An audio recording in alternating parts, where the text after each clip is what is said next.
Judaica, that's a possibility, but then Pax Judaica is in charge, okay, not Pax Silica, all right? So the idea that you can have an independent, autonomous trading system to produce AI, it can't work, okay? Ultimately, you need a nation state to back it with military power, with resources, with people, all right? Okay, let's keep on going with Isaiah. Awesome day, John and wife. Thanks for the love you have shared together to create such treasured content and family. I'm going to list some topics and cues, and I'd like to know the most important things you'd like to share about each one you choose. 1. Unconditional love. 2. The good side of Kabbalah. 3. Non-dual awareness. 4. Fertilized crisis. Okay, all right, sorry. So I'm sorry. This is like way too long. I appreciate the question, but this is going to take too long. Okay, so let me just look at the top 2. Unconditional love. Unconditional love is something that once you achieve, it changes you forever. Okay, and you basically achieve unconditional love when you have a child for the first time, because you have to love your child unconditionally, because a child is without experience. Okay. The good side of Kabbalah, there are many good sides of Kabbalah. I don't understand why Kabbalah is put in such a negative light. But Kabbalah, it's a very powerful way of understanding the world and forces you to think very deeply about your place in the world. Look, the reality is that if you go to American University, there are 2 ethnic groups that are pretty dominant in academia in America. They are the Indians and the Jews. The Indians have a Vedic tradition, the Jews have a Kabbalah tradition. This is not an accident, okay? If you really want to be creative, and we've said this in the past, you need to understand the occult. The Kabbalah forces you to wrestle with the occult and recognize that beyond the mature world, there are these deep mystical questions that can guide your life. And by dealing with these questions not only will help you better understand your place in the world, but they will also advance your own scientific inquiry. Okay? All right. Okay. Can you keep going? Yeah. Just read this. My question is, what do you think? Yeah. My question is, what do you think of the Yuga cycle? And according to universal laws, why do institutions like the Roman Empire to exist? The Kabbalah speaks of Earth being a centrifugal forge, essentially the Earth being cycles upon cycles upon cycles, Fibonacci sequence, samsara, etc. Okay, stop. Okay, all right. So this is a really important idea where for thousands of years, humans have come to an understanding, which is the world works in cycles. You rise, you fall. You live, you die. There's summer, there's winter. There's nothing you can do about this. What is hubris? What is stupid? What is arrogant? Is to believe that you can stop history, you can end history. And that can only lead to destruction. Okay? So that's a world we live in today where it is natural for the American Empire to decline and to go away. That's just human history. That's just a cycle. But they're suffering because the American Empire refuses to go away. It refuses to die. And therefore, we must suffer. Okay? But there's nothing that you can do about this. And the more you resist, the greater the pain, the quicker the fall. Okay? And this is something that all religions teach us. Just accept the life cycle. Okay? Saying that empires decline is the same as saying that an earthquake is coming. Okay? Can you stop an earthquake coming? No. You just have to prepare for it. An empire decline, same thing. It's just a natural cycle. Okay? All right. This is from Sarah. Yeah. Take noted, I'm very interested in the live streams. I hope it is the basics for the school you would like to build up. I'm gonna be present, thinking of good question for the last class. Thank you. Great. So yeah, exactly. I'm very excited about our first live stream, which is scheduled for next Sunday at 9 a.m. in Beijing time. That'll be like 9 p.m. in New York on the East Coast. I understand that there'll be many people around the world who will not be able to participate in the live stream, especially people from Europe. Okay, but the idea is that we'll change the timing of the live stream as time goes by, okay? In order to accommodate more people. But Sarah is absolutely right. I'm doing this in order to form the basis of a school community. And this is all an experiment, but we'll try the first live stream next Sunday, June 7th, okay? So I'll send a note to all founding members that we'll be doing this live stream as an experiment. And then after June 7th, a week later, I'll do a live stream for all paid subscribers on Substack.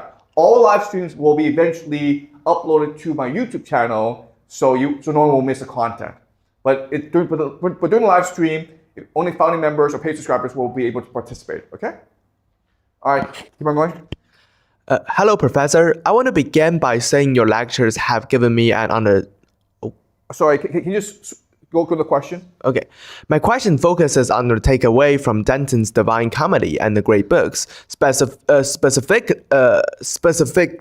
the argument that we can only move closer to the divine, unlock our imagination, and find the motivation to achieve greatness by directing our love toward another human soul. How does this framework account for individuals who find this exact same spiritual and creative awakening through non-human subjects?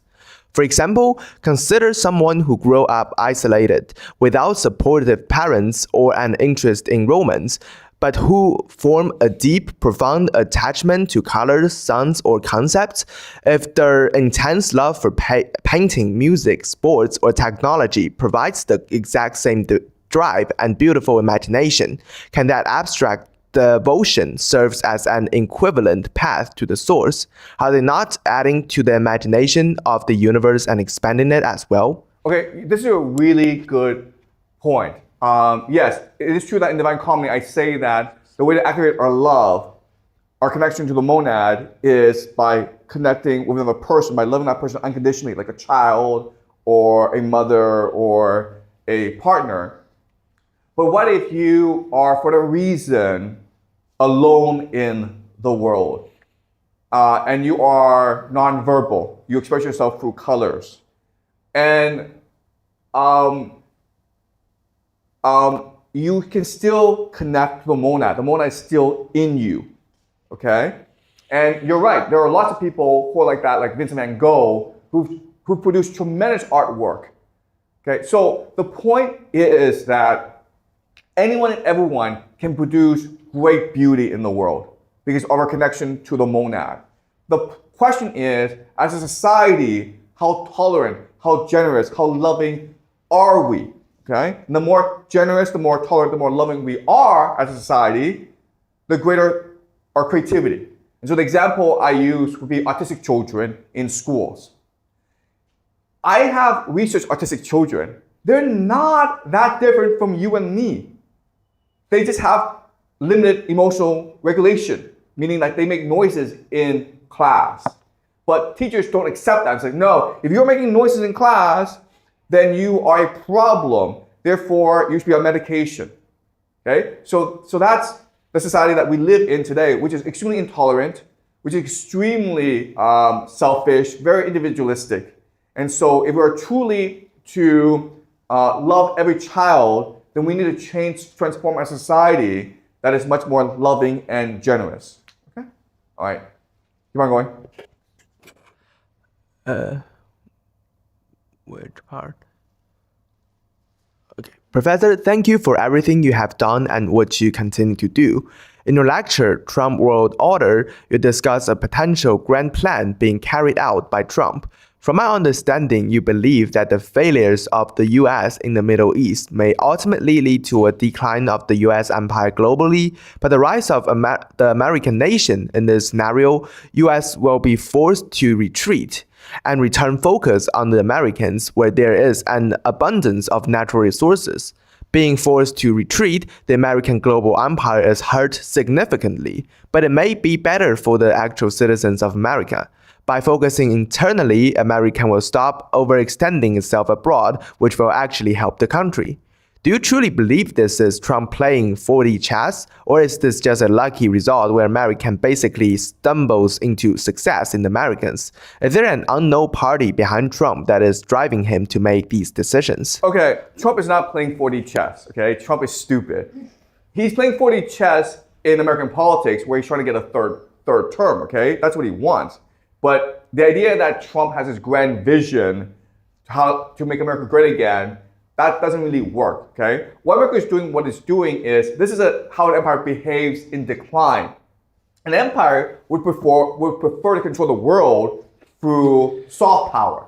And this is true for the past few decades, where America could control the world through Hollywood, through newspapers like the New York Times, through an image that America is a benevolent power, okay? And for the longest time, that was the case. But now that the world is turning against America, America has no choice but to use force to make people obey its will. When you do that, eventually the world is going to unite against you, okay? So this is not about America shifting strategy, making America great again. This is about an empire in decline will always use force in order to maintain its advantage over the world. The problem with this is that once you leave the world, once you retreat back into your own territory, then the conflicts among the elite become internalized. So before, the conflicts could be projected overseas, okay, to reduce the conflicts internally. Once they retreat back, then they're forced to fight each other, okay? And who's the people behind Trump? Was the people who want to use American power in order to promote their own interests. And this includes oil companies like Exxon. This includes Silicon Valley, who want to create an AI surveillance state. Okay, this includes the military-industrial complex that wants to expand itself. Okay? Okay, this is from Carlos. A lot of conceptions that I hear in your classes about social economics and materialism remind me of Karl Popper's thoughts. Do you know his writings? Are you inspired by him in some way? Do you think China was some way able to surpass its elite corporations of the Western model and achieve some fair wealth distribution and energetic transition? Is China's elite also ruled by secret societies?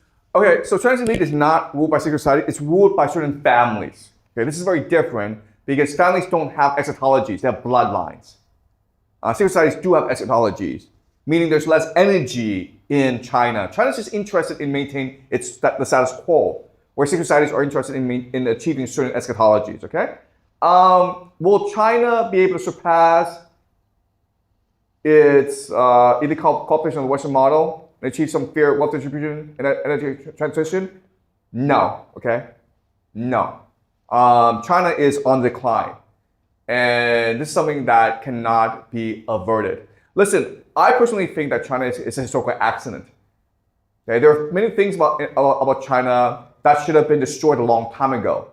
But because China has been historically isolated from the rest of the world, China has been in East Asia, protected by the sea, the mountains, the Great Wall, it really was not in competition with the rest of the world.